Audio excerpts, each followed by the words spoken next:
Bonjour Audrey, Bonjour. merci d'être venu pour faire cette interview avec Supraconscience. On s'est vu une ou deux fois au salon, dans un salon, puis on s'est revu pour la dédicace de Claire Barré. Là, on a un peu discuté ensemble et ce coup-ci, on a vraiment acté pour faire cette interview ensemble. Et au fur et à mesure de cette préparation, je t'ai écouté dans Métamorphose Podcast, dans plein de différentes émissions que tu as pu faire, et en lisant ton livre Femme chamane aussi. Et ton discours m'a vraiment touché, et vraiment il y a une partie de moi où je me retrouve aussi dans ton discours, dans le féminin, dans le masculin, etc. sacré. Et j'ai dit, c'est génial. Je suis hâte de faire cette interview pour les auditeurs, pour ceux qui vont pouvoir t'écouter par la suite. Merci, moi aussi ça me fait plaisir, ça fait un petit moment qu'on parle de cette interview et je suis ravie d'être là avec toi pour parler de ces très beaux sujets que tu vas nous annoncer peut-être. Alors, pour ceux qui ne te connaissent pas encore, oui. Peux-tu te présenter un peu pour qui tu es? Donc moi j'ai écrit maintenant plus de 10 livres sur la spiritualité des femmes. Donc sur les femmes et le sacré, la mystique chrétienne et laïque, les femmes chamanes, comme tu l'as rappelé, Hildegard de Bingen, Christiane Singer. Les derniers livres portent sur des femmes artistes, voilà, que j'ai interviewées, donc je vais donner quelques noms, parce que peut-être les auditeurs en connaissent certaines. Frédéric Lemarchand, qui est peintre et sculptrice, Caroline Carlson, la chorégraphe, la chanteuse Camille, et la metteuse en scène Irina Brook, qui est la fille de Peter Brook.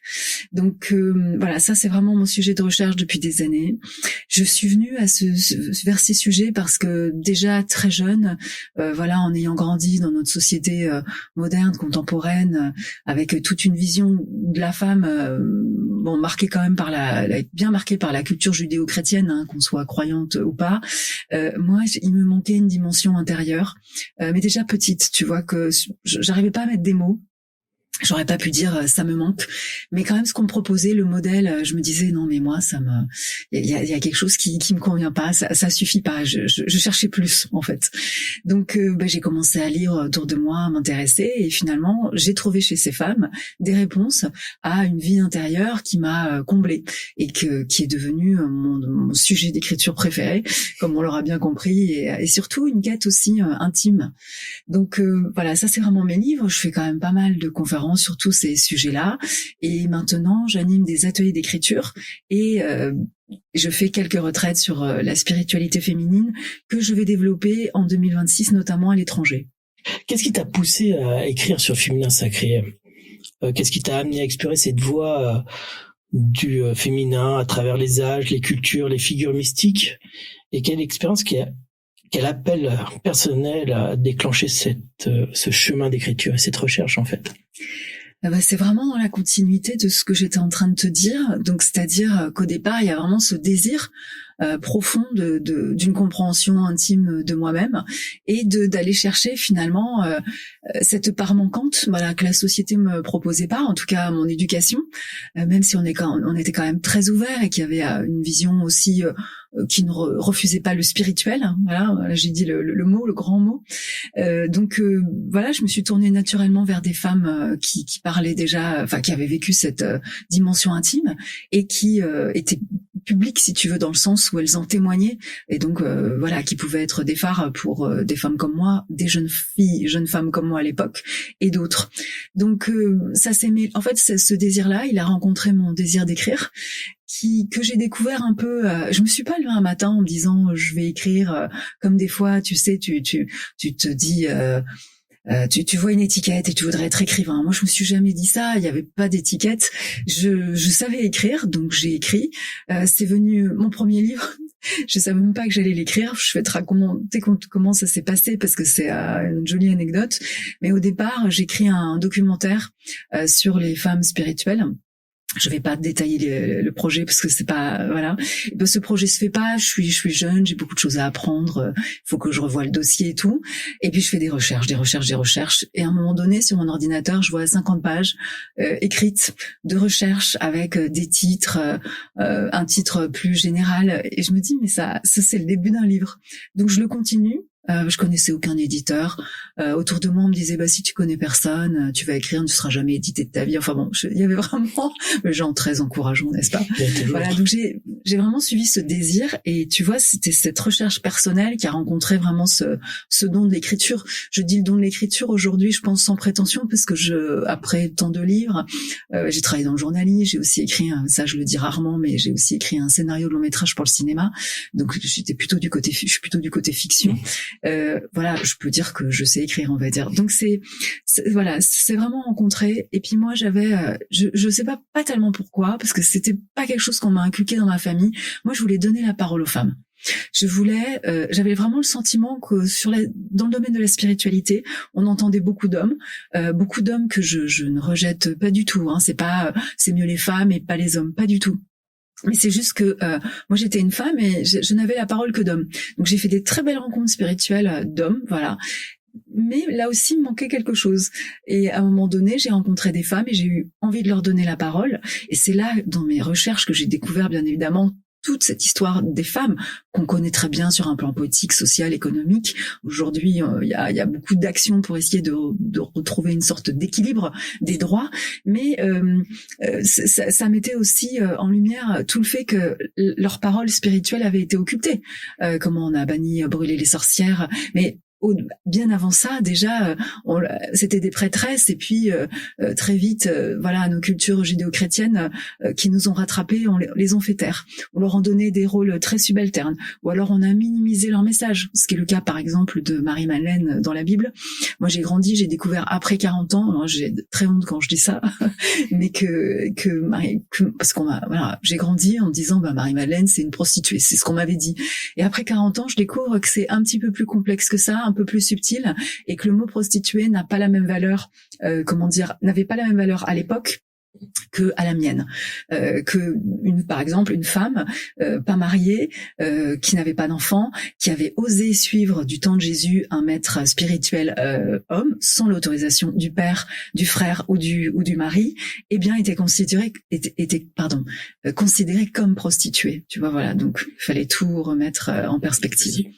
Donc voilà, donc j'ai découvert ça. Je voulais les mettre en lumière et vraiment entendre ce qu'elles avaient à dire pour moi-même et après l'offrir à d'autres, parce que dans l'écriture, il y a toujours ce cadeau qu'on se fait de répondre aux dons qu'on porte, mais aussi toujours le cadeau qu'on fait au lecteur. C'est un travail solitaire, mais qui a vocation à permettre à rentrer en lien avec l'autre. C'est un grand partage en fait. Oui, c'est un grand partage. Comment le féminin sacré s'est-il exprimé dans les différentes périodes historiques? Parce que ça va être vague comme question, mais on peut vite plus simplifier. Et dans les cultures, dans les civilisations, si tu as quelques femmes importantes dans cette culture, parce que je pense qu'on n'en a pas beaucoup parlé, et pourtant ils avaient un côté quelque chose de sacré en elles. Alors c'est une réponse qui demanderait un très grand développement, parce que le féminin sacré dans l'histoire il s'est manifesté beaucoup de formes. Alors généralement là on va parler beaucoup de femmes qui l'ont incarné, voilà, qui l'ont porté et cultivé en elles, et donc il y a beaucoup d'exemples. Mais avant de te donner des exemples, parce que je ne recule pas devant la question, je pense que c'est bien que je te donne ma définition, parce qu'aujourd'hui le féminin sacré, le féminin divin, le féminin tout court, il y a énormément de littérature dessus, énormément de livres sur le sujet qui sont sortis, et c'est très bien, mais on est avec des définitions assez approximatives. Et moi qui me conviennent pas toujours, voilà. Donc déjà pour moi le féminin divin, parce que je préfère féminin divin, l'expression féminin divin. Bon, déjà c'est une expérience, tu vois, c'est pas une définition quoi, c'est pas une définition qu'on pourrait accoler à une femme ou une autre, c'est vraiment une expérience très intime, très particulière et individuelle. Et pour moi, c'est une expérience intérieure que peuvent faire les femmes, mais aussi toi en tant qu'homme. Voilà, tu as un féminin, un masculin en toi, j'ai un féminin, un masculin en moi. Donc le féminin pour moi, c'est déjà ce mouvement de revenir à l'intérieur de soi. Tu vois, donc ça implique de se mettre à l'écoute de soi, de patienter, d'entrer finalement dans un silence. Alors il y a plusieurs silences, il y a le silence absence de bruit extérieur, mais il y a aussi le silence intérieur. Et quand tu commences à te poser, à patienter, à t'intérioriser, tu peux sentir que ce silence se dilate et rencontrer un silence à l'intérieur d'un autre silence. Voilà, en fait, là, tu commences à rentrer dans des états de conscience, de plus en plus profonds de la conscience. Et au fond, tu crées un espace qui te permet de rencontrer ton être. On peut l'appeler l'être, on peut l'appeler le soi, avec un S majuscule, on peut l'appeler le divin en soi, on peut l'appeler la présence en soi. Moi, je l'appelle la présence parce que c'est comme ça que je l'expérimente, comme s'il y avait... j'allais dire quelque chose en moi. Alors on n'est pas deux, je suis pas investi par un esprit, c'est pas le propos. Mais il y a quelque chose qui se dégage. Je me rends compte que quelque chose, que mon être se dilate. Et tu vois, je vais donner aussi un mot qui est très joli. Les Cheyennes, ils appellent ça cette présence intérieure, l'Orenda, avec un L majuscule, O-R-E-N-D-A. Que je trouve très joli, c'est la flamme divine à l'intérieur de soi. Donc, tu vois, ce féminin, c'est ce mouvement de revenir en fait, c'est de se rencontrer à l'intérieur, en fait, voilà. Et donc, une fois que t'as vécu cette rencontre, et tu as le mouvement qui va être plutôt le mouvement extérieur, qui est finalement le masculin, qui va finalement porter cette présence à s'exprimer à l'extérieur. Voilà. Donc le féminin, ça serait vraiment rentrer à l'intérieur, et le masculin, ça serait donner l'impulsion de faire vivre le soi, la présence à l'extérieur. Et c'est cette danse du féminin et du masculin à l'intérieur de soi qui va permettre d'accéder à son potentiel de création. Alors je vais vraiment définir tout ça peut-être pour qu'on soit bien au clair avec les éditeurs. De toute façon, il va y avoir plein de questions après qui vont arriver. De ce qu'on entend. De ça, hein. Oui, voilà. Potentiel de création, eh bien c'est comment j'agis dans ma vie. Et tant que j'agis à travers le moi, l'ego, qui est vraiment finalement au fond, l'ego, il est construit par notre éducation, par la société. Tu vois, c'est toutes ces couches en fait qu'on a intégrées pour fonctionner dans le monde. Et c'est pas mal. On a besoin de ça pour fonctionner dans le monde. Mais tant qu'on agit par rapport au moi, eh bien, on est dans la répétition de ce qu'on a appris, on est dans la réaction. Voilà. Quand tu es relié au soi, intérieurement à ton être, tu vas commencer à pouvoir d'abord poser des actes qui sont vraiment en lien avec toi. Aujourd'hui, il y a un terme vraiment à la mode, c'est aligné avec toi-même. Ça parle à beaucoup de gens. Et tu vas pouvoir commencer à créer du nouveau. Et ça, c'est ça que j'appelle le potentiel de création. Ça, tu commences à pouvoir créer la vie qui est la tienne, qui n'est pas la vie qu'on t'impose de l'extérieur, et finalement à répondre peut-être à des idéaux qu'on porte. C'est-à-dire, moi les miens par exemple, c'est d'agir finalement pour que à ma petite dimension, à mon petit niveau, le monde ressemble un petit peu plus à celui que j'aimerais qu'il soit aujourd'hui. Voilà. Donc voilà, ça c'est le féminin, qui est indépendant, on l'a compris, du masculin, et qui va nous permettre de créer finalement, d'accéder à cette création. Donc, quand les femmes portent en elles ce féminin, eh bien, elles peuvent le porter pour elles, si tu veux, et s'accomplir dans la vie, pourquoi pas, de manière célibataire, sans être mère, avoir des enfants ou pas, enfin, tout est possible, mais elles peuvent aussi aider les autres à trouver ce féminin. Donc, la femme peut s'adresser à l'homme, pour l'initier. Elle peut aussi s'occuper d'enfants, que ce soit les siens ou pas, d'autres femmes. Et pourquoi je te donne tous ces exemples? Parce que à partir du moment, tu commences à voir comment dans l'histoire, finalement, s'est incarné ce féminin que toi tu appelles sacré, qu'on peut appeler le féminin divin aussi. Et donc, finalement, ça concerne toutes les femmes qui ont porté cet aspect spirituel d'elles-mêmes et qui, à un moment donné, ont pu éclairer les autres. Peut-être simplement en étant elles-mêmes, peut-être à travers leurs actes, mais peut-être aussi en accompagnant les autres.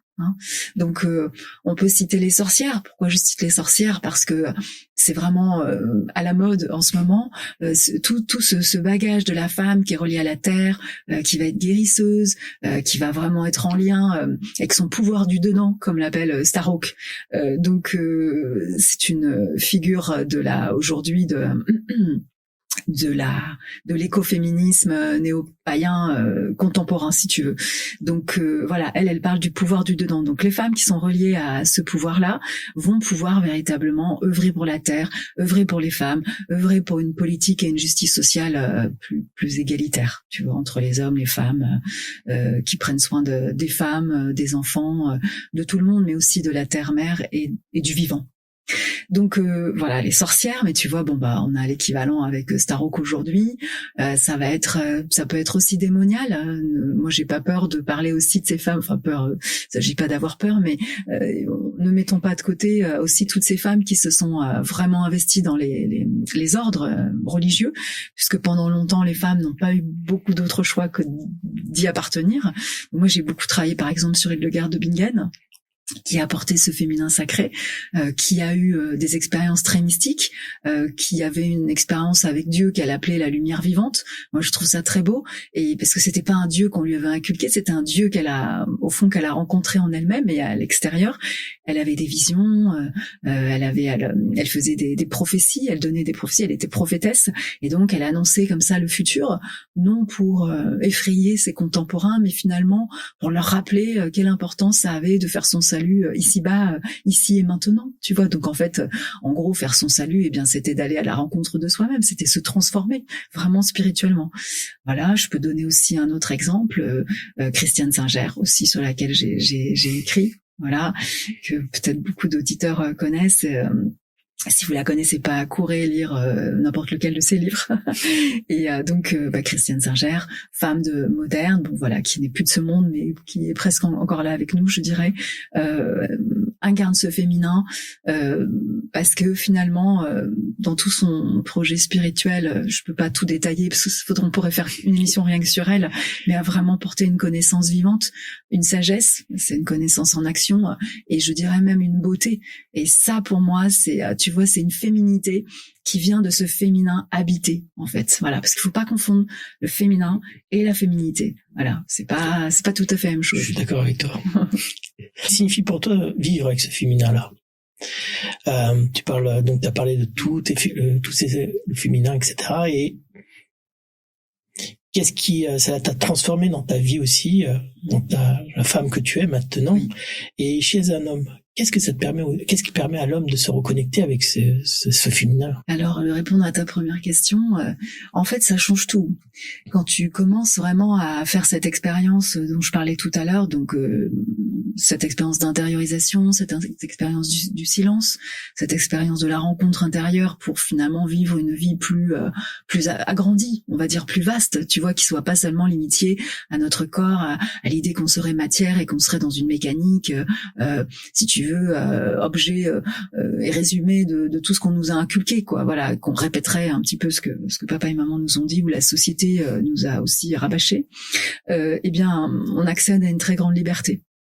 Alors, là aussi, je vais préciser, c'est pas parce qu'on fait cette expérience qu'on la cultive pendant des années, ça n'arrive pas du jour au lendemain, c'est vraiment le fruit d'une transformation au long cours, parce que ça se cultive. Voilà, il faut vraiment y revenir à sa vie intérieure, c'est pas juste j'ai fait une expérience mystique, c'était top, et c'était génial, j'ai pris des champignons, ça y est, j'ai vécu des états de conscience.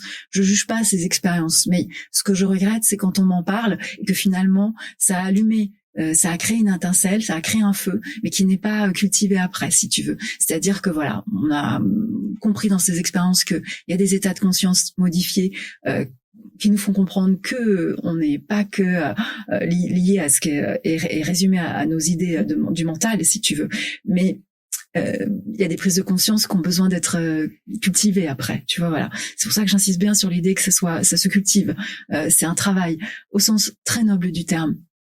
Donc, petit à petit, on commence vraiment à, je le disais tout à l'heure, agir à partir de soi-même. Tu vois, en fait, agir à partir de son âme, de son être. Et là, on trouve une liberté énorme.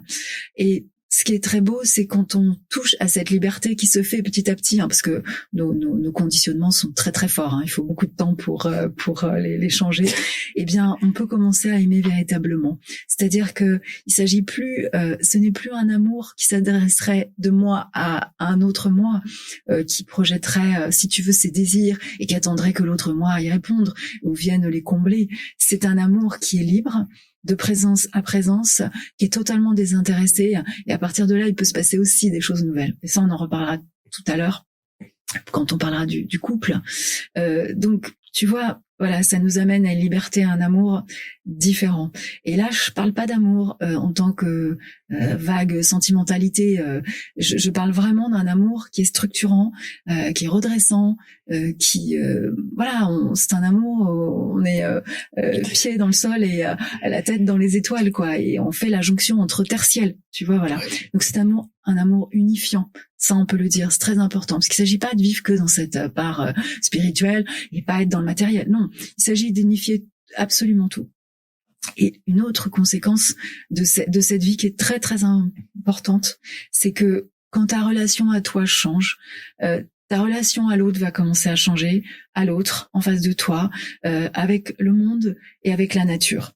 Et là, on peut commencer là aussi à vivre des choses différentes, parce qu'on n'est plus dans ces projections d'attente. Et puis, tu vois, par exemple, dans un couple, je peux donner des exemples, hein, mais dans le couple, voilà, on se rencontre, on se connaît pas, bon, on se joue quand même pendant un temps toute une forme de séduction, et c'est très bien, c'est très beau, très noble. Mais après arrive une certaine vérité. Et la vérité, c'est l'histoire de l'autre. Notre histoire a besoin de rencontrer celle de l'autre.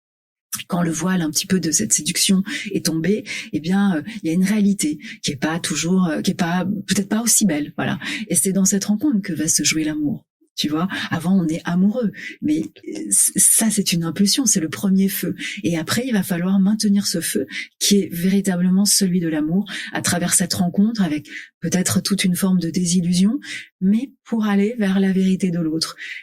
Et ça, tu peux la rejoindre avec et que l'autre te rejoigne aussi vers ta propre vérité. Et là, il y a un espace d'amour possible qui se crée, tu vois, entre deux personnes. Donc ça, c'est vraiment très très beau. Et pourquoi je disais ça, je ne sais plus. Je sais perdu mon fil.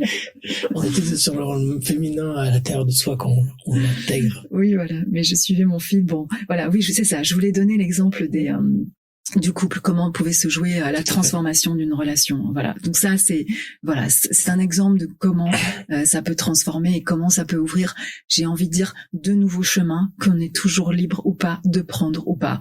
Chacun vit, voilà, je le dis sans jugement, mais disons que voilà, ça peut ouvrir des chemins différents pour ceux qui le souhaitent. Donc pour répondre à ta deuxième question, qui était comment l'homme il peut y revenir, l'homme il peut y revenir en faisant silence à l'intérieur de lui, en suivant son propre chemin, sa propre voie intérieure. Et puis il peut aussi peut-être, je ne sais pas moi, comme une femme d'ailleurs peut trouver un homme peut trouver peut-être une femme qui l'amène à ça, qui le conduise à ça. Ça a été vraiment beaucoup d'artistes en ont parlé. C'était vraiment la femme vue comme ce qu'on appelait l'éternel féminin, c'est-à-dire un peu cette magie de la femme qui dans sa beauté et sa connaissance inspire à l'homme, si tu veux, les sentiments les plus nobles, mais surtout des sentiments d'élévation spirituelle. Et t'as par exemple dans notre culture tout un mouvement qui est extraordinaire qui parle de ça, c'est l'amour courtois au Moyen-Âge. Comment la dame anoblit le chevalier qui essaie d'être à la hauteur pour la dame, qui plus le chevalier se spiritualise, plus elle-même aussi se spiritualise. Donc tous les deux, si tu veux, sur le socle de leur amour, vont comme ça alimenter ce feu du désir qui va les reconduire vers Dieu à travers l'un et l'autre. Et de par cette aspiration va, renforcer leur propre amour sur terre. Tu vois, donc voilà, je donne des exemples, il y en aurait beaucoup d'autres. C'est très joli comme exemple. Et comment reconnais-tu et vis-tu le masculin sacré et divin? Qu'est-ce que c'est pour toi incarner son masculin? On soit une femme ou un homme, comment cette énergie peut-elle s'exprimer sans devenir rigide, dominante et déséquilibrée au final? Tout à fait. Alors c'est une bonne question. Vraiment, comment moi je le vis, mon masculin, si tu veux, c'est toute cette part de moi qui à partir de mon être va mettre en mouvement ce divin en moi et va pouvoir créer quelque chose, enfin en tout cas l'incarner dans le vivant, dans ma vie, si tu veux quoi. Donc c'est vraiment le moteur, l'action, c'est ce mouvement. J'allais dire d'impulsion, ça me vient comme ça, voilà. J'allais dire peut-être le terme est pas juste, mais s'il vient, je le prends, je l'attrape. Donc en tout cas, qui va donner vie, si tu veux, qui va faire que voilà, je vais pas être que dans mon féminin, c'est-à-dire dans ma vie intérieure, posée. Je vais participer au monde. Et donc, sachant que on est bien d'accord, le potentiel de création qui en vient, c'est toujours cette danse du féminin et du masculin. C'est pas que le masculin. Donc, moi, je pense que mon masculin, il est assez développé parce que j'ai pas besoin que d'autres me poussent pour véritablement créer ma vie. Et puis, je pense que mon chemin parle tout simplement pour moi de ce que j'ai réalisé, si tu veux, ou comment je me suis épanouie dans le monde par rapport à mes livres, etc. Mais c'est vrai que c'est important parce qu'on est dans une société, une culture qui suscite énormément de faire tout le temps des choses, faire. On est dans le faire, tu vois. Et on pourrait avoir tendance à oublier l'être, qui est du côté du féminin. Et ça, c'est un écueil dans lequel, en effet, quand on est une femme libérée, libre, très active, et ben c'est un écueil dans lequel on peut tomber. Et souvent, et ça c'est génial parce que notre corps, tout se passe dans le corps. Hein, le corps c'est le temple, hein, c'est la porte du ciel. Et souvent, tu vois, c'est le corps qui nous rattrape. Voilà, ça on fait, puis à un moment donné, le corps il est épuisé. Et en fait, il t'envoie un énorme signal qui est que tu as oublié d'être dans l'être. Voilà. Et là, c'est très important de l'écouter parce que tu peux forcer pendant très longtemps. Je connais beaucoup de gens et moi-même des fois je le force, le pauvre. Mais c'est vraiment d'écouter, de revenir dans l'être parce que le risque c'est d'agir au-delà de lui et de revenir un peu dans l'ego pour finalement toujours en faire plus. Et ça, tu vois, pour moi, ça sera un des écueils des réseaux sociaux. C'est-à-dire qu'on a tellement, les gens mettent des images qui bien évidemment sont très valorisantes. On se fait la vie qu'on veut et on perçoit les autres à travers la vie qu'ils s'imaginent, mais ce n'est pas la vraie vie. La vraie vie, ce n'est pas que ça. Et on voit bien que ce qui est mis en place, mais c'est aussi le jeu. Tu me diras quoi? Moi-même, la première, c'est mon image professionnelle, on va dire. Même si j'aime pas trop ce mot professionnel parce que ça dépasse le professionnel dans ma vie. Mais en fait, tu vois qu'un tel fait ceci, fait cela. Alors, ça te pousse aussi toi-même à devoir faire comme si on existait à travers le faire. C'est terrifiant parce qu'au fond derrière, c'est la quête de l'amour. C'est la quête de la reconnaissance. En fait, c'est le besoin impressionnant d'être aimé par les autres, reconnu, aimé par les autres. Et même si on se l'avoue pas, c'est toujours ça qui est en jeu. Donc, revenir à l'être, revenir à cet état d'amour dont je parlais tout à l'heure, parce que avant de se donner à l'autre, il passe à travers soi. On devient transparent quand on est dans le silence. C'est l'amour, il nous traverse. Et quand il nous traverse, on se sent aimé par-dessus tout, si tu veux. C'est-à-dire qu'on se sent, on se rappelle à quel point on est désiré par l'univers ou par Dieu. Je laisse chacun mettre le mot qu'il souhaite selon sa sensibilité. Et ça, quand tu es à cet endroit-là, tu n'as presque plus besoin de faire. Parce qu'au fond, tout est là. Tu as tout. Tout est là. C'est vrai. Penses-tu qu'une union entre l'intérieur, le masculin et le féminin est possible? On t'en a déjà parlé tout à l'heure un peu plus, mais j'aurais un peu que t'amènes un peu plus loin dans ta réflexion sur cette union. Si oui, est-ce que ça permettrait cette union concrètement de notre vie quotidienne, dans nos choix, dans notre relation, dans notre posture intérieure? Oui, alors je pense que je parle de ça depuis tout à l'heure. Hein, c'est comment ça s'est uni. Et alors moi, j'adore le terme. Que ça danse, tu vois, que ce féminin et ce masculin ils dansent. Alors je vais pas répéter ce que c'est vrai que j'ai beaucoup devancé tes questions en disant pas mal de choses. Mais il y a une chose que je peux ajouter. Tu as parlé d'intuition et ça, c'est un mot que j'ai envie d'attraper. C'est vrai que quand quand cette danse se fait en soi, qu'elle est juste, c'est-à-dire que ça danse bien au niveau de ton être intérieur. Il y a petit à petit dans le temps comme une forme de guidance intérieure qui se met en place. C'est-à-dire qui va se manifester très concrètement par tu as un choix à faire et en fait ta petite voix intérieure répond immédiatement. Et je dirais même qu'avant que ton mental se pose la question, la petite voix intérieure a déjà répondu à la question. C'est-à-dire que parce qu'au fond, la conscience est beaucoup plus rapide que le mental. Ton mental, il va déjà très vite. C'est la pensée, hein, c'est l'air, donc ça va très très vite. Mais en fait, la conscience, elle précède. Le mental, il a toujours un tout petit temps de retard. C'est peut-être un micro, tu vois, mais c'est le cas. Donc, alors ça, c'est très intéressant parce que ça peut déclencher des questions à rallonge et des trucs avec lesquels j'ai parlé avec beaucoup d'amis. C'est en fait, est-ce qu'on a le choix ou pas? Ça, c'est tu vois, voilà. C'est le mental, pour lui, il a le choix. Voilà. Mais Voilà, il y en a qui vont dire que quand tu es dans la conscience pure et que tu es à cet endroit-là et que tout est aligné, c'est-à-dire que le mental, il est juste au service, eh bien, en fait, il n'y a pas de choix. Parce qu'il y a un seul choix, qui est celui de ta vie, quoi. Voilà, de ton destin. Je penche plus par là, moi, dans cette direction-là. En fait. Voilà, c'est ça. Alors, moi, j'aime penser qu'on a les deux, si tu veux, qu'au fond, on se joue la question du choix. On a quand même la scène de la question du choix à jouer.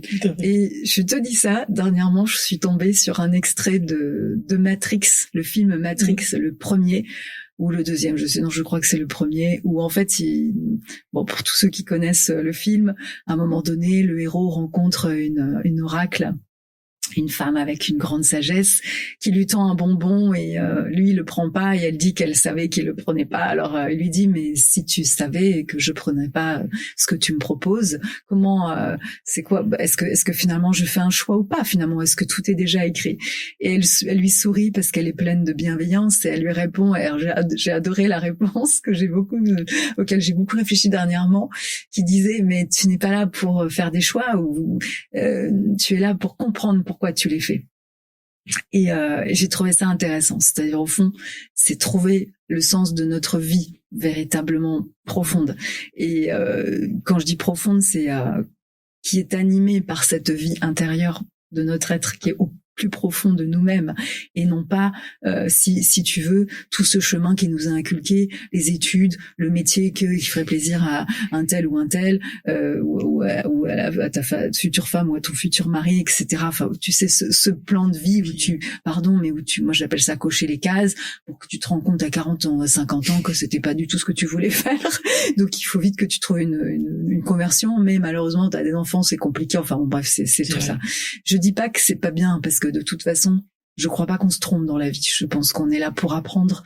Donc, il y a de l'or à prendre dans toutes les situations et c'est la beauté de la vie d'en voir l'or, mais même si on se dit qu'on n'est pas à sa place. Moi, j'y crois pas à ça, qu'on n'est pas à sa place et qu'on a raté les choses. Je crois pas à ça. Pas après ce qu'on vient de dire. Non, on va dans le même alignement. Voilà. Donc, vous inquiétez pas, ça c'est la bonne nouvelle pour les auditeurs. Quoi que vous vivez, c'est parfait. C'est parfait. Mais c'est compliqué parce que ça peut être très souffrant. Il y a la souffrance dans tout ça. Mais c'est souffrant parce que le mental s'en mêle et que en fait le mental il dit ça serait l'idéal et en fait je suis pas dans mon idéal. Alors qu'en fait il y a pas de, il y a juste être unifié. Et quand on est unifié, ce qui est là ici et maintenant est parfaitement juste. Et ça peut être fou de dire ça parce que dans l'ici et le maintenant, là on vit une interview, on est entre bienveillance, tout se passe bien, c'est un bon moment. Mais des fois, on est dans des situations extrêmement difficiles et Dieu sait que la vie peut proposer des épreuves très très dures, je trouve. Et voilà, et ben je le dis, je le répète, on peut aussi à ce moment-là être unifié. Ça veut pas dire qu'on n'a pas de sentiments, qu'on souffre pas, etc. Mais je vous assure, moi j'ai connu des situations vraiment où c'était extrêmement dur, mais au fond de moi, il y avait comme une confiance absolue. En fait, je voyais la lumière, j'étais dans le tunnel, mais je voyais le point de lumière. Et alors des fois on le voit pas, je l'ai pas toujours vu, je suis pas une super je suis très humaine et cette part humaine est très présente et je la prends dans mes bras. J'apprends tous les jours à la prendre dans mes bras. Ça, c'est tout le sens de mon chemin spirituel. C'est, oui, je fais ces expériences, oui, je cultive mon féminin, mon masculin, mais mon humanité, je l'aurai jusqu'au bout. Et le féminin, tu vois, ça me permet de dire une chose, c'est ça aussi. C'est vraiment d'être une mère pour soi et de pouvoir prendre dans n'importe quelle situation de souffrance ta propre humanité souffrante dans les bras. Mais c'est possible. Je suis d'accord. Est-ce que t'as pas peur que le mot sacré, le mot féminin, masculin sacré, féminin sacré qu'on entend divin, est-ce que ça va pas être limitant à un moment donné parce que l'ego va s'identifier à ça et donc ça va venir quelque chose de moins, pas de moins ou plus, mais quelque chose qui va être qui va perdre en termes de vibration. Parce qu'on dit, oui, j'ai atteint mon féminin sacré, mais qu'est-ce que c'est atteindre ou des choses comme ça, où l'ego va s'identifier à ça, en fait. Oui, tout à fait. Mais c'est vrai que, au fond, depuis tout à l'heure, on parle d'une expérience. On n'atteint jamais son féminin. C'est pas un but, le féminin sacré. C'est une expérience, de lâcher prise, en fait. Il y a plus de but, où on va dire, le but, c'est une saturation de but. Je sais pas comment le dire. C'est pas quelque chose qu'on vise, parce que au fond, enfin qu'on vise. S'il y a le désir qui est en cause, voilà. Enfin, je vais donner une petite citation qui va mieux dire ce que je dis, que j'aime beaucoup, de Rumi, qui dit: ce que tu cherches te cherche aussi. Voilà. Donc tu vois, c'est un jeu amoureux. Notre désir vraiment tend à rejoindre quelque chose à l'intérieur qui nous aime et qui nous cherche aussi. Et c'est très très beau, c'est un langage, c'est vraiment le langage des mystiques, hein. C'est la poésie Rumi, c'est extrêmement mystique, extrêmement c'est de la haute mystique, on peut dire. Donc voilà, c'est une expérience. Donc à chaque fois que tu vois, là on en parle, donc on rentre dans le mental pour poser des mots sur une expérience, donc on rentre dans le concept, on rentre dans l'intellectualité.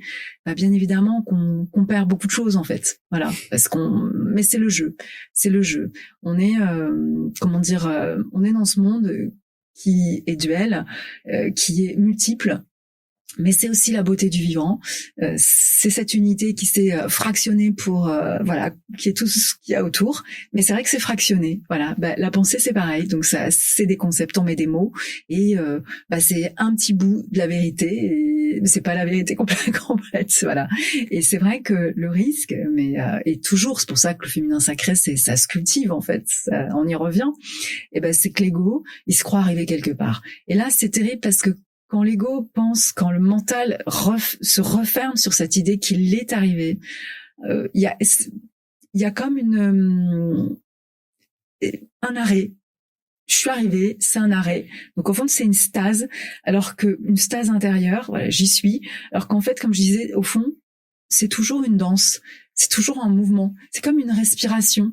Voilà, donc on y revient, on ressort, comme on est à l'intérieur, on est à l'extérieur, et ça c'est la vie, hein, c'est le mouvement de la vie.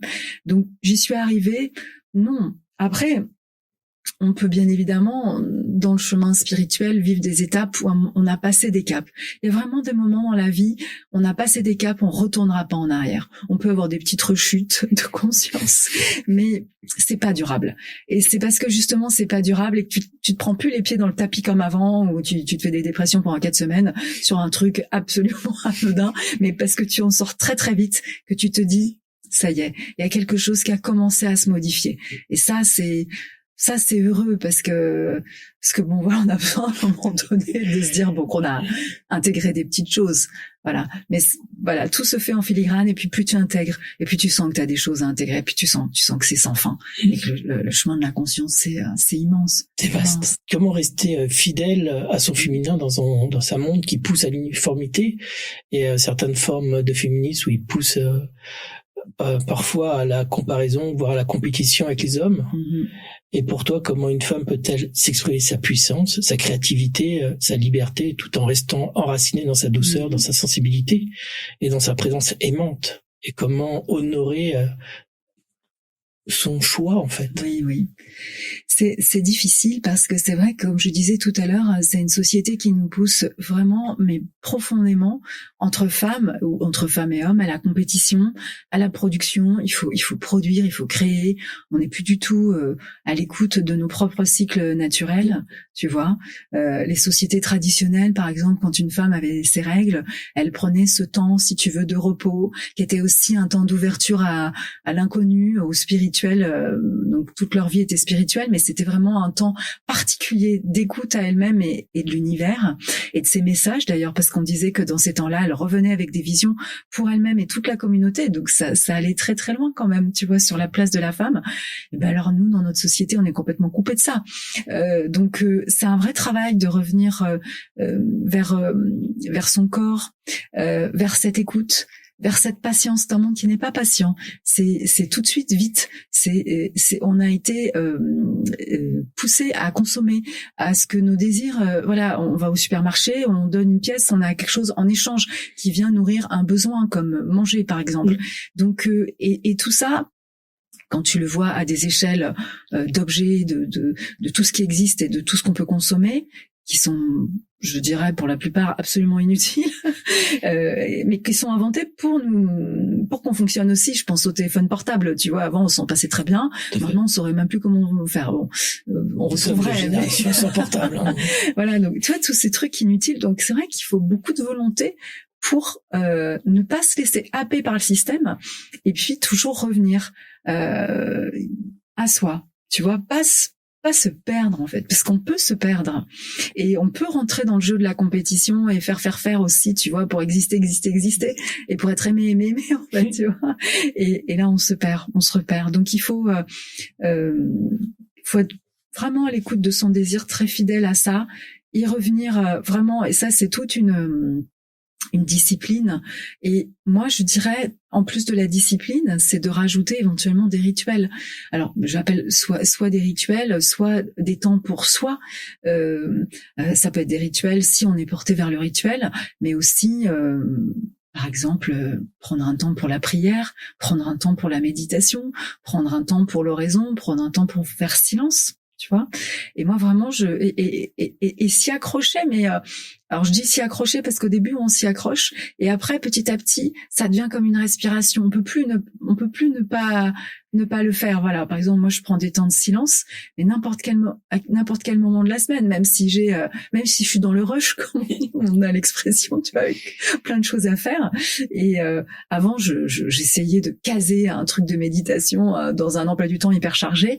Et aujourd'hui, petit à petit, je me suis rendu compte qu'au fond, c'est mon emploi du temps qui s'organisait autour de ces temps très précieux. Voilà.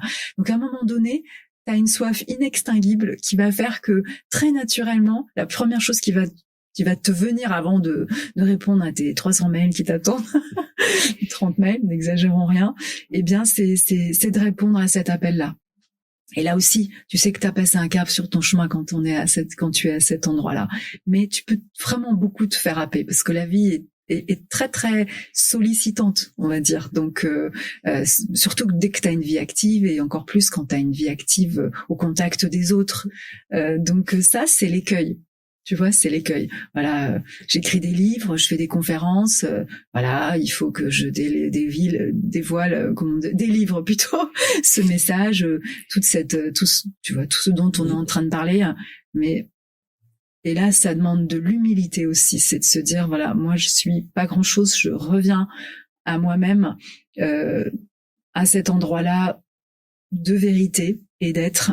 Et à partir de là seulement, si c'est juste, je redélivrerai le fruit de mon expérience que je vais partager à d'autres, mais avec aussi, j'ai envie de dire, beaucoup d'humilité, quoi. Parce que si tu es dans ton orgueil, tu vas vouloir faire, mais l'humilité, ça va calmer les ardeurs. Et ça va te permettre de choisir des choses justes, c'est-à-dire de discerner ce que tu dois faire ou pas faire. Voilà, parce que moi je connais plein de gens qui font des burn-out, si tu veux, sous couvert du message formidable, spirituel qu'ils sont à délivrer. Donc bien sûr qu'il faut qu'on fasse, si on se sent appelé à faire quelque chose, c'est noble et c'est beau et répondons à ça. Mais il faut pas, c'est l'ego à un moment donné. Si on va au burn-out, c'est que c'est l'ego qui a pris les commandes. Tout à fait. Parce que l'être, il est dans la douceur, en effet, d'une grande douceur vis-à-vis de soi. Et de l'autre. Et de l'autre, absolument. C'est pour ça que je trouve que dès qu'on n'a pas pris conscience de l'autre, on vient dans un ego, dans le surmental où on est dominant. Oui. Et on veut dominer l'autre, sa parole est juste et uniquement juste sans penser à l'autre comment l'autre peut recevoir cette parole. Et pour moi, c'est très important d'avoir cette démarche au fur et à mesure. Je mets ça, c'est un peu mon cheval de bataille maintenant. Oui. Mais c'est pas évident tous les jours de le mettre en place. Non, c'est pas du tout évident parce qu'en fait, notre ego, lui, il est, tu vois, il est lui, il est là pour la survie, quoi. Donc c'est très animal, mais au sens un peu brut du terme, c'est-à-dire il faut qu'il survive, il faut qu'il mange, il faut il faut qu'il domine, quoi, cette vie, quoi. C'est fait pour vivre, tout simplement, quoi. Et donc c'est son naturel. Donc le naturel, il revient au galop en permanence. Donc c'est pour ça que je parlais de la mère intérieure. C'est toujours, moi des fois je l'identifie à un peu à un petit enfant. C'est pas l'enfant intérieur, hein, mais c'est le petit enfant, quoi. Donc je me dis voilà, donc quand je vois qu'il s'emballe, parce qu'il est là, mon ego, hein, puis c'est notre part d'humanité aussi, hein, c'est pas mal l'ego, hein. Ça, je suis d'accord avec toi, au contraire. Il a sa place, hein, attention, hein, être sans ego, ça serait ne pas se nourrir, ça ne serait pas vivre, hein, donc il a sa place, il a son fonctionnement, mais c'est pas à lui de commander l'attelage. Il est au service, voilà. Et des fois, il s'agite un peu, et on le voit, le mental, etc. Et c'est là où vraiment ce féminin, cette mère intérieure, elle a ce rôle de le prendre par la main et de lui dire mais tout va bien. Donc ok, on se pose, on respire et on agit autrement. Voilà. Bon, je dis ça, des fois j'y arrive pas. Et ça c'est aussi mon féminin, c'est-à-dire c'est de reconnaître, toujours à l'écoute de moi-même, que ce jour-là, à ce moment-là, j'ai pas les moyens. Et ça m'arrive encore. J'ai pas les moyens, j'ai pas la patience, j'ai juste envie de pleurer sur moi-même. Et je pleure sur moi-même et c'est ok. Mais c'est la richesse, ça aussi, de l'apprentissage aussi. C'est mon humanité. Je suis pas là pour me transformer en super déesse, super prêtresse, ça serait inintéressant au possible. Je suis là pour m'incarner et pour vivre ces expériences-là, mais pas être dévastée totalement par elles au point que je ne puisse plus être moi. Être le soi. C'est ça. Voilà. Comment, je veux parler juste parce qu'on a parlé plein de choses et on va recentrer un peu dans la conversation parce qu'on va revenir dans le couple, on va revenir aussi dans cette trinité-là après parce que ça me parle aussi l'ego, l'âme et l'esprit. Pour moi, il y a quelque chose qui se crée dans cet amour-là. Mais on va revenir on va finir un peu le masculin, le féminin, et on va parler un peu de couple, qu'on avait parlé un peu au début pour revenir. Que représente toi le couple cosmique? Alors j'appelle ça le couple cosmique parce que il y a un terme pour moi, c'est pas les flammes jumelles ni les âmes sœurs, etc. C'est encore autre chose. Hein. Oui, tout à fait. C'est pour moi c'est le couple cosmique et la rencontre entre deux êtres qui chacun intègre leur féminin et leur masculin intérieur, hein, leur union vibratoire, leur danse, et c'est la femme et l'homme qui se rencontrent dans cette unité-là en fait. Hein. Cette idée résonne-t-elle avec toi? Ou comment perçoit l'union de ces deux êtres qui se retrouvent dans cette conscience élargie en fait. Hein. C'est l'homme qui a intégré son féminin, la femme qui a intégré son masculin. Ces deux-là se dansent et se forment en couple en fait. Hein. Et pour moi le couple doit tendre vers ça en fait. Hein. Bon, c'est comme on dit. Après il y a les histoires, après la rencontre de l'autre. Il y a plein de choses qui se créent. Hein. Oui, bien sûr que ça me touche. Je pense que ça touche tout le monde. Je suis une génération qui a grandi avec les Walt Disney. Hein. Il y a une princesse qui a intégré son masculin après de dures épreuves en général, et puis qui rencontre son prince charmant, qui lui-même, après des épreuves, rencontre sa princesse et qui tend vers ce couple-là. Avec le temps, avec l'expérience, parce que cette question m'interroge beaucoup, et je n'ai pas de réponse qui serait une vérité, pas du tout. Mais je pense qu'au fond, chaque rencontre et entre hommes et femmes, donc puisque là tu me parles du couple entre un homme et une femme au niveau cosmique, c'est-à-dire où il se jouerait cette dimension spirituelle en plus d'un projet de vie avec enfants, mariage, etc. Eh bien, c'est je pense qu'au fond, chaque relation, chaque rencontre est cette proposition de ce couple-là. Alors, je vais m'expliquer. C'est-à-dire qu'au fond, ça danse en soi, ça danse en l'autre. Admettons que ces personnes soient chacune en train de cheminer spirituellement. Et ben, la rencontre de ces deux personnes est au fond cette proposition, cette tentative de ce couple. Voilà. Je pense que c'est très très exigeant. C'était le poète Rilke qui disait que c'était certainement que l'amour entre un homme et une femme était de la plus haute exigence, l'épreuve la plus exigeante à vivre.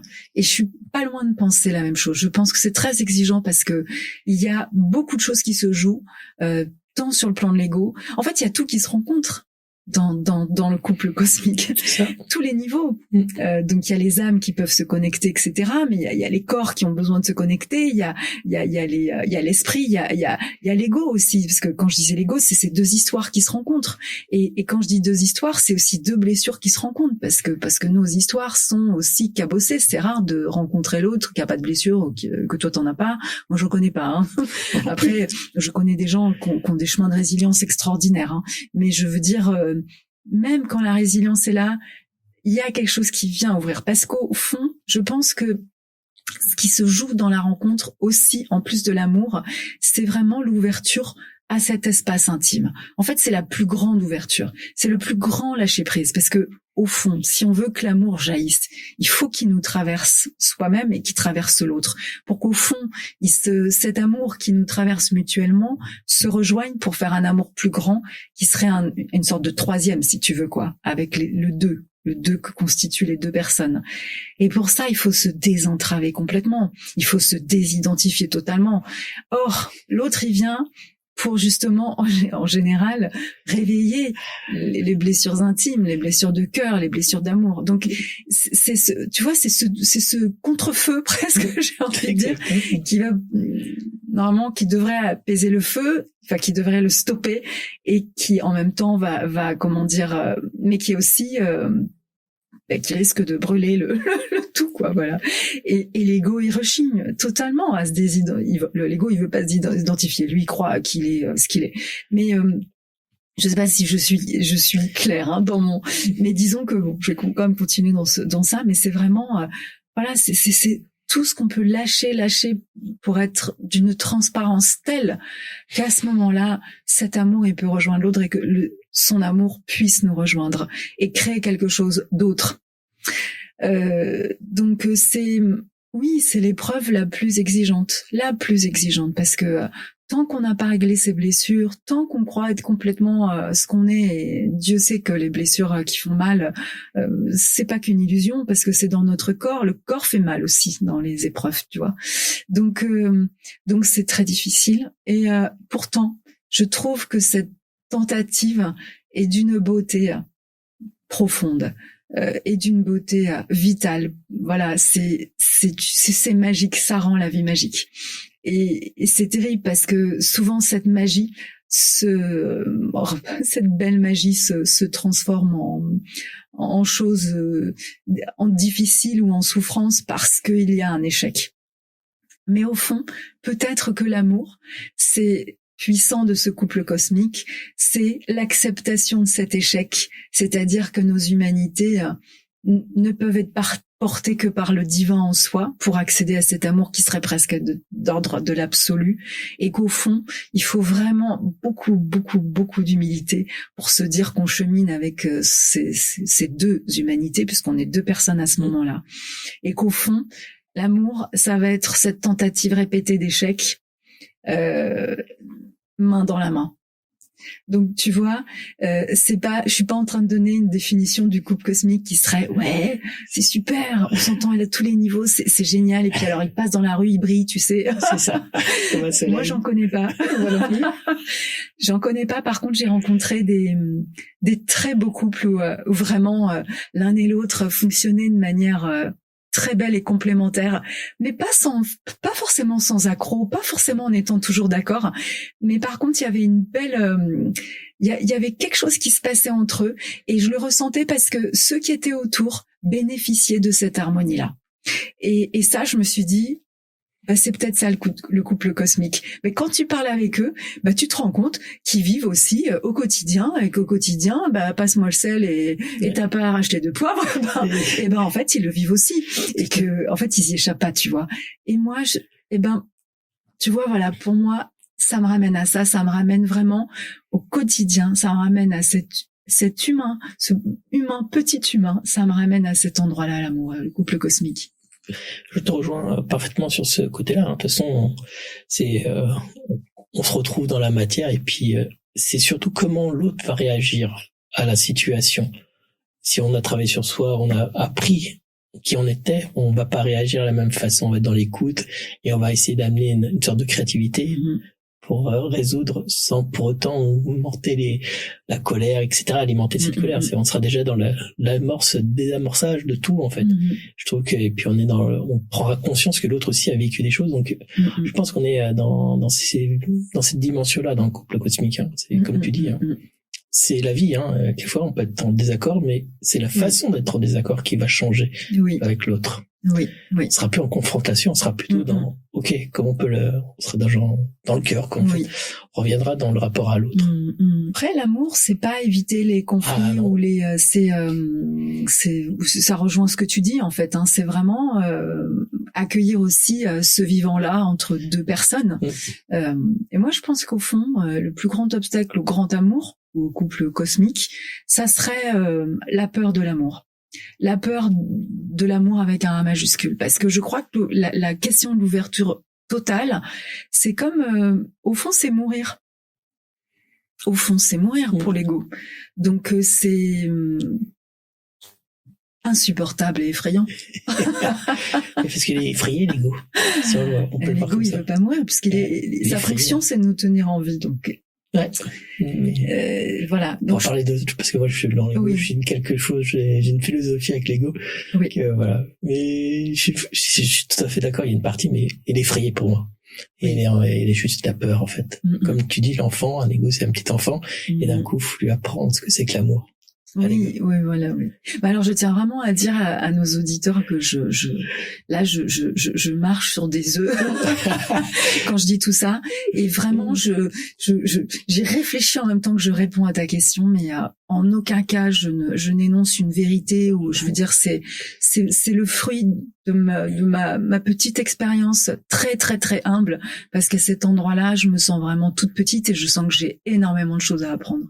Voilà, donc j'ai tenté de mettre des mots, mais on est là pour ça. Mais je trouve que c'est passionnant que tu poses cette question, parce qu'au fond c'est un désir, je vais dire secret, même pas secret, mais c'est le désir de alors peut-être après il y a des gens qui préfèrent être célibataires, mais je veux dire dans l'absolu c'est quand même le désir du plus grand nombre, trouver l'âme sœur, quoi, tu vois. Voilà. Tout à fait. Et pour finaliser un peu parce que il y a aussi une dimension sacrée aussi sur la sexualité, et je trouve que à l'heure actuelle, avec les réseaux, etc., je trouve qu'il y a une perte sur la sexualité, comme quoi c'est marchandable, on gagne de l'argent, beaucoup d'argent maintenant avec ça, et je trouve qu'on perd quelque chose de divin même, hein, parce que pour moi l'union entre un homme et une femme, c'est quelque chose de divin, c'est deux rencontres, hein. Après, même si on va un peu plus loin côté mystique, je trouve qu'il y a une perte. Je ne sais pas s'il y a une perte ou c'est une expérience de la vie, de ce monde-là, pour pouvoir accéder à une autre conscience.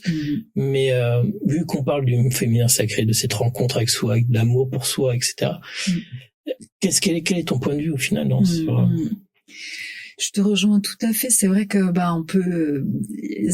on peut identifier clairement ce que tu dis, c'est-à-dire que aujourd'hui la rencontre de deux corps, enfin de la sexualité, qui en plus quand il y a un enjeu d'argent, ramène ça à deux corps qui je dirais même pas qui se rencontrent, parce qu'il y a pas rencontre, il y a percutage, quoi. Enfin, je sais pas comment on peut dire, mais voilà, ça se retouche, mais la rencontre pour moi c'est beaucoup plus, enfin pardon pour le mot très trivial, mais que je viens d'employer.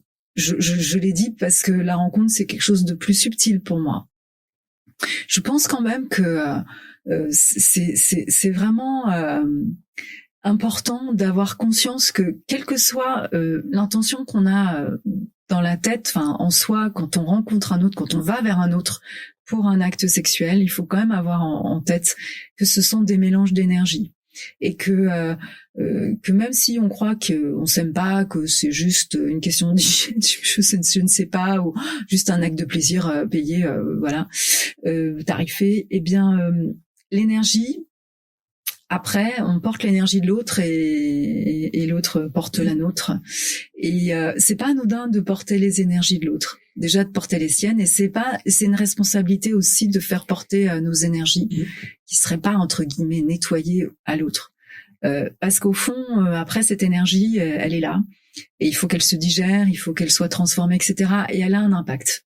Donc ça, je crois que la plupart des gens, ils n'ont pas vraiment conscience de ça, parce que pour eux, soit parce qu'ils sont pas spirituels, donc ils n'ont pas envie d'apposer, etc. Mais pour moi, c'est pas juste une croyance, c'est vrai, quoi. C'est les corps se rencontrent, les fluides se rencontrent, mais aussi les énergies. Et c'est pas anodin du tout. Et donc bon, moi, ça m'interpelle toujours. Et je trouve très très triste. Enfin, il y a cette expression qui n'est pas de moi, mais je trouve que à cet endroit-là, la chair est très triste.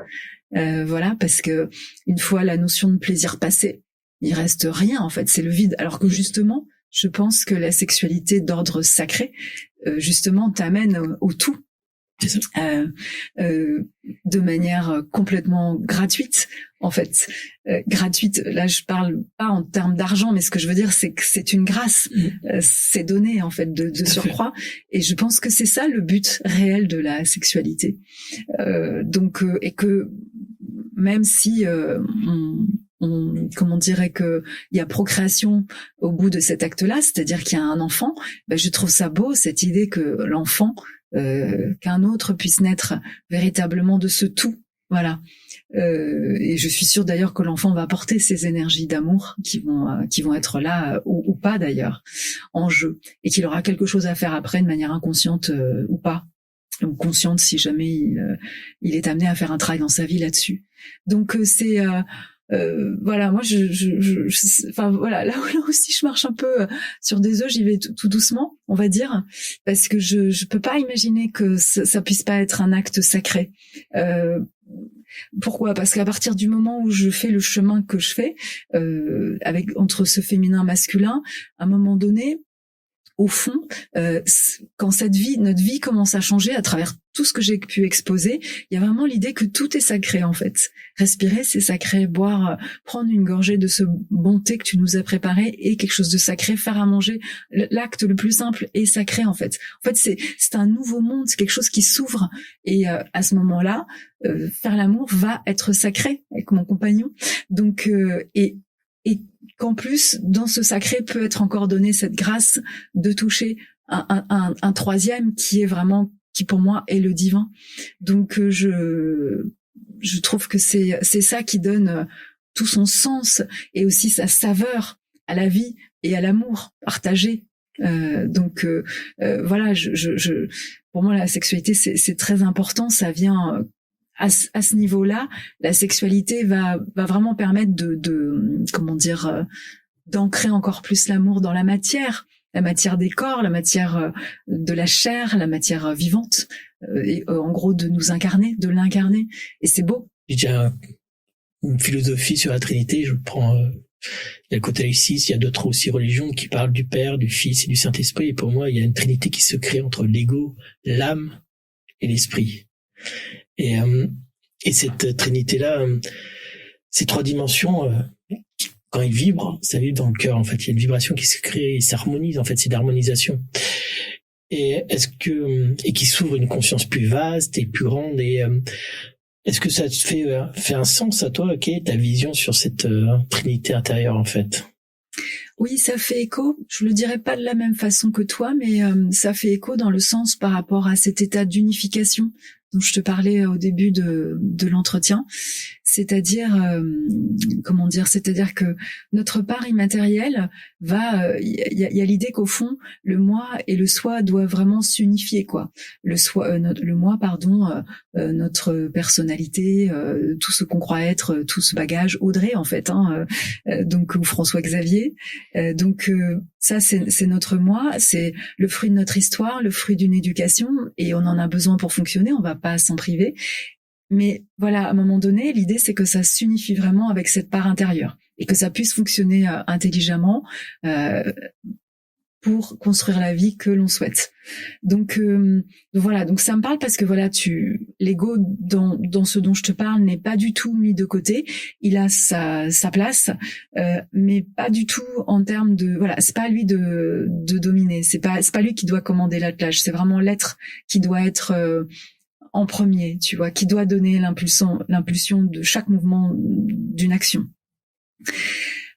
Dans ton schéma, ce qui me manque, c'est le corps. Tu vois, c'est vraiment le lieu de cette unification, parce qu'au fond, on parle du corps. Bon, voilà, le corps, les membres, enfin tout ce qui le constitue. Mais il y a aussi ce terme qu'on retrouve dans les traditions que je trouve intéressant, c'est la chair. Tu sais, on va retrouver ce terme, et souvent, la chair, on croit que c'est ce qui enveloppe le corps, mais c'est pas que ça. En fait, la chair, c'est vraiment celle qui contient dans les traditions toute cette information du divin. C'est la lettre hébraïque du yod qui est en nous en fait dès notre naissance, dans notre chair. Et c'est comme une graine divine qui a besoin d'être réveillée par les événements de la vie, les épreuves de la vie, pour germer, et pour que finalement cet être grandisse en nous. Alors l'être, c'est pas tant qu'il va grandir parce qu'il est là de toute éternité, si tu veux, quoi. Mais il va s'expanser, on va dire. Voilà. Plus on va le cultiver, plus il va prendre la place. Et on retrouve cette phrase dans la Bible qui est, voilà, il faut que tu rapetisses pour que Jésus grandisse en toi, un truc comme ça. Enfin, que le Christ grandisse en toi. C'est vraiment ça. C'est-à-dire qu'au fond, on va faire de plus en plus de place. Audrey va un peu se pousser pour que finalement, le Christ, c'est un archétype, là, quand j'en parle, cet être de lumière puisse prendre vraiment la place, quoi. Et voilà. Et ce qui est intéressant, c'est qu'après, il va fonctionner avec Audrey pour finalement, comme toutes ces fleurs dans un jardin, qui seraient tous les êtres humains de la Terre, puissent diffuser leur parfum. Certains parlent de Marie-Madeleine comme figure de l'amour inconditionnel, de la rose, de la compassion incarnée. Que représente pour toi cet amour qui englobe dans sa condition, et comment peut-on, à ton sens, l'incarner dans la relation, dans une vie? J'ai lu que l'amour véritable émerge lorsque l'ego, l'âme et l'esprit résonnent dans le cœur. Ça devient une porte vers la conscience et une véritable reconnaissance de l'autre. Est-ce que cette vision, est-ce que ça te parle? Est-ce que ça te résonne avec la tienne? Et comment vis-tu et ce lien entre amour et conscience et reliance? Alors, l'amour inconditionnel, c'est vraiment... Christiane Singer, elle dit que l'amour avec un grand A, c'est l'énergie de la création. Donc c'est vraiment tout ce qui nous entoure, tout ce dont on est fait, au fond, est traversé d'amour. On est fait de cet amour, en fait. Sauf que notre mental, notre corps, il y a une densité dans tout ça qui crée un écran ou qui bloque son accès, si je puis dire, l'accès de l'amour à nous. Alors, non, je vais peut-être pas lire le comme ça, parce que cet amour, il est toujours là, mais disons que nous, on peut le rejoindre à partir du moment où on se dégage de pas mal de choses, surtout du mental, qui vraiment est un gardien très très jaloux de tout ce qu'il croit être, alors qu'au fond, on est pur amour. Alors c'est vraiment, là je suis vraiment, c'est très très mystique, enfin je pense que tous les mystiques, si tu veux, ont fait cette expérience et le diraient de cette façon ou d'une autre, mais vraiment rejoindrait ce fait qu'on est amour, et que on bloque cet amour, et d'ailleurs les expériences mystiques qui fait que toutes ces gardiens sautent, tous ces écrans disparaissent, tombent, tous ces voiles s'enlèvent, c'est toujours pour faire cette expérience d'un amour inconditionnel qui nous dépasse complètement. Donc on est on est j'allais dire comme des petits fusibles, en fait. C'est-à-dire que l'amour, il est en nous, et en même temps, on peut le bloquer comme on peut se laisser traverser. Mais c'est pas nous qui le créons, si je puis dire. Voilà, il est notre matière. Donc tu me diras, oui, c'est nous qui le créons, mais quand même, il est au-delà de nous. Ce n'est pas le fruit de notre volonté, si je puis dire. Je dirais plutôt qu'il est le fruit de notre abandon, qui va permettre de s'exprimer. Donc, moi, j'ai fait une expérience mystique vraiment de cet amour-là. C'est indescriptible. C'est vraiment comme si on était tout. et on appartenait au tout. On était fondus dans le tout. Et c'est plus que délicieux. J'ai pas de mots. Je sais même pas s'il y a des mots pour traduire ce que c'est de ressentir ça. Mais en tout cas, c'est une expérience fondatrice. Parce que quand t'as goûté à ça, toutes tes cellules s'en souviennent. Et je pense qu'au fond, le but de la vie, et en partie mon but, je dirais, c'est de revenir à cet amour-là. Et je pense qu'à la mort, on retourne dans cet amour-là, clairement. Voilà. Bon, après, je sais, ça peut être un long débat, la vie après la mort, etc. Mais je pense qu'on vient de l'amour, qu'on est amour et qu'on retournera dans cet amour. Et que la mort, c'est quand on n'aura plus, parce que la mort, c'est l'absence de corps matériel, hein, eh bien, il y aura plus du tout d'obstacles. Parce qu'il y a plus le mental, il y a plus tout ça. Donc, voilà, moi, je dirais, c'est ça. Alors, oui, les expériences mystiques ou les mystiques, ou par exemple des figures dans la Bible comme celle que tu as nommée, ça peut être Marie comme Marie-Madeleine, puisqu'on parle beaucoup des femmes depuis tout à l'heure, peuvent en effet incarner cet amour inconditionnel. Donc c'est vrai que Marie, c'était plus l'archétype de la mère, dont l'amour inconditionnel qui est donné par la mère et qui d'ailleurs peut mettre au monde la figure de Jésus-Christ. Voilà, c'est pas n'importe qui. Et ça c'est intéressant, Marie-Madeleine, ce n'est pas la mère, mais c'est plus la compagne. Alors quand je dis la compagne, je veux bien préciser, on va dire celle qui a suivi Jésus, hein, donc une disciple, et je laisse à chacun penser ou croire qu'il s'agit d'une compagne amoureuse de Jésus. Voilà. Je lis beaucoup de choses en ce moment je travaille sur la figure de Marie-Madeleine, je lis beaucoup de choses. Donc voilà, il y a vraiment les théories qu'elle a été sa disciple, ça c'est, j'ai envie de dire, assez clair finalement dans la Bible, si on reste proche des écrits bibliques. Mais il y a aussi pas mal de littérature gnostique qui vont véritablement vers la version que Marie-Madeleine était la compagne, l'amoureuse, au sens amoureuse du Christ. On saura jamais. Il y a pas de preuve. Je veux dire, moi, je suis quand même une historienne. Je veux pas refaire l'histoire, donc je ne sais pas. En toute humilité, je suis à cet endroit-là. Maintenant, on peut imaginer.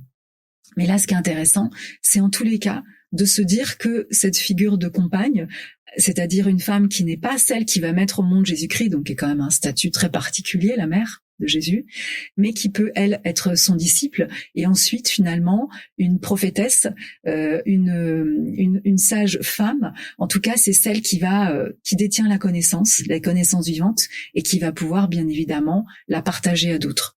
Et ça, c'est très précieux, cette figure de femme, parce que justement, dans le christianisme, toute la culture judéo-chrétienne, pas que le christianisme, on a vraiment confisqué cette connaissance et ce pouvoir de partage et ce pouvoir d'enseigner des femmes. Tout à fait. Donc c'est important de le rappeler. C'est pour ça que je travaille beaucoup sur cette figure, parce qu'elle m'interpelle, parce qu'au fond c'est quand même une fonction énorme qu'on nous a confisquée, et puis on a 2000 ans, plus de 2000 ans de patriarcat quand même. Donc ça nous a quand même beaucoup, imprégné de génération en génération. Donc là on parle de mémoire très ancienne, et ça je pense que c'est une des grandes blessures du féminin et des femmes aujourd'hui. C'est-à-dire il y a tout un travail pour revenir vers cette légitimité de pouvoir enseigner. C'est-à-dire que la connaissance vivante, la connaissance traditionnelle, mais pas au sens de dogme figé, mais au sens de, si tu veux, une connaissance religieuse ou une connaissance qui serait donnée par l'Esprit Saint, puisse être portée par les femmes. Donc une connaissance vérité. Donc il y a tout un travail à faire pour que nous, on se réautorise ça. Voilà. Et ça, pour moi, tu vois, quand on arrive à cet endroit-là, c'est vraiment l'amour en action. C'est-à-dire comment, au fond, avec beaucoup, beaucoup d'humilité, ces expériences d'amour qui nous ont imprégnés dans notre chemin peuvent à un moment donné s'incarner dans les tout petits êtres que nous sommes, minuscules grains de sable sur la terre, mais que nous pouvons, à notre toute petite mesure, apporter cette toute petite portion d'amour. Et alors imaginez que si le plus grand nombre de femmes et d'hommes le font, eh bien on puisse commencer à construire. Alors Hildegard de Bingen, elle dirait la Jérusalem céleste, et moi je vais dire un monde meilleur. Est-ce que tu as un message à faire passer aux auditeurs qui nous écoutent, ou tu as une pensée C'est vrai que j'ai dit tellement de choses que Moi, j'ai envie d'inviter tout le monde à se laisser traverser, à se laisser aimer par cet amour-là, parce que c'est quand on fait cette expérience, tout le sens de notre présence au monde s'éclaire, et celui de notre chemin aussi. Donc, je dirais que ça, c'est ce que j'appelle vivre avec un V majuscule, c'est-à-dire ne pas venir sur Terre juste pour consommer et faire quelques petites expériences sympathiques ou désagréables, mais aller plus loin, trouver le sens profond et œuvrer aussi pour que ce sens profond soit connu du plus grand nombre. Le sens, c'est juste de comprendre qu'on n'est pas que Audrey et François-Xavier, tu vois, dans nos égos bien ficelés, voilà, si agréable soit-il, quoi, mais qu'on est beaucoup plus que ça et que y a quelque chose à saisir pour vivre la grande vie, comme dirait Christian Bobin, qui pour moi est la seule vie possible. Et de pas hésiter aussi parce que ça se cultive, donc à méditer ou à prier, ou en tout cas à trouver sa propre discipline pour véritablement nourrir ça, parce que ça tombe pas du ciel. On peut faire des très belles expériences, voilà, qui vont être très fugaces, qui vont être très parlantes. J'en parlais tout à l'heure, et elles sont bienvenues, quelles qu'elles soient ces expériences. Et je ne veux pas juger quel chemin chacun prend. C'est juste, si vous sentez l'appel, c'est juste pour vous. Mais faites-en quelque chose. Faites fleurir ces expériences. Et ne les faites pas que pour vous-même, mais faites-les fleurir pour d'autres. Je prenais tout à l'heure l'image de ce grand jardin du monde où chacun serait une fleur ou un arbre avec un fruit, etc. Et on est là pour diffuser son parfum. Mais le parfum, ce n'est pas que pour nous-mêmes, c'est pour les autres. Voilà. Et pour moi, la beauté et un monde meilleur, c'est ce monde où on prend conscience de cette interrelation les uns avec les autres, et de ce qu'on peut faire aussi pour les autres. On ne vit pas que pour soi, il faut sortir de l'individualisme dans lequel notre société ne cesse de nous ramener, parce que ça nous coupe des autres, et ça nous coupe de la vie et du vivant, comme ça nous coupe de la terre. On voit un résultat que ça donne, hein. Je n'ai pas besoin de donner d'exemple de l'actualité à l'heure actuelle. Donc voilà, cheminons, j'ai envie de dire, petit à petit, très humblement, chacun, pour que le monde soit un tout petit peu meilleur. Il sera pas parfait, je crois pas que ce soit sa vocation, mais là, je crois qu'on a besoin qu'il soit un peu plus beau. Il me reste 2 petites questions que je pose à tous mes auditeurs. Qu'est-ce qu'est la conscience pour toi? Nous sommes dans un webinaire pour démystifier la conscience, et j'aurais bien, à chaque invité, je pose la question, qu'est-ce qu'est la conscience? Et comment tu la vis dans ta vie de tous les jours? Qu'est-ce que tu mets en place pour vivre cette conscience? Alors pour moi, la conscience, comme je l'ai dit un peu au début de notre entretien, c'est la présence intérieure, c'est-à-dire c'est la petite voix intérieure. Alors moi, je le vis comme ça, c'est les termes que je mets dessus. Faut pas se tromper de petite voix intérieure voilà, parce qu'il y a plusieurs parts en nous, hein. L'ego, c'est aussi une petite voix intérieure, voilà. Donc pour moi, c'est vraiment la voix intérieure, la petite voix intérieure de la présence. Et ça, on peut pas se tromper, parce qu'il y a un moment donné, on peut se dire que à un moment donné sur le chemin, on peut plus se mentir. On peut faire genre on n'a pas entendu, mais on peut plus se mentir. On peut pas se dire qu'on n'a pas été prévenu. Voilà. Donc pour moi, ce serait ça la conscience, parce que au fond, la présence, qui est la présence divine, hein, c'est le divin en soi, c'est notre être. Lui, il était avant notre naissance, il sera, c'est notre essence. Elle est avant notre naissance.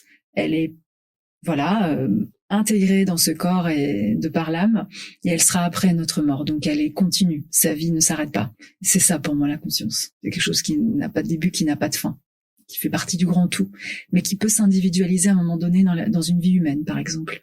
Et comment je le vis tous les jours? Eh bien, comme je disais, c'est par ces rituels ou ces pratiques qui fait que je cultive ça. En fait, je cultive la relation à la présence intérieure. Merci beaucoup, Audrey. C'est extrêmement riche. Merci de m'avoir fait confiance dans les questions, et je te remercie de ta franchise sur, même si quelquefois tu disais par toi, c'est que mes paroles, c'est que faut pas. Il y a quelqu'un que je suivais, il disait surtout ne me croyez pas, vivez les expériences pour apprendre. Ouais, je suis tout à fait d'accord. Merci à toi beaucoup de m'avoir reçu et pour tes questions, voilà, qui permettent d'approfondir petit à petit tous ces sujets très importants. Merci.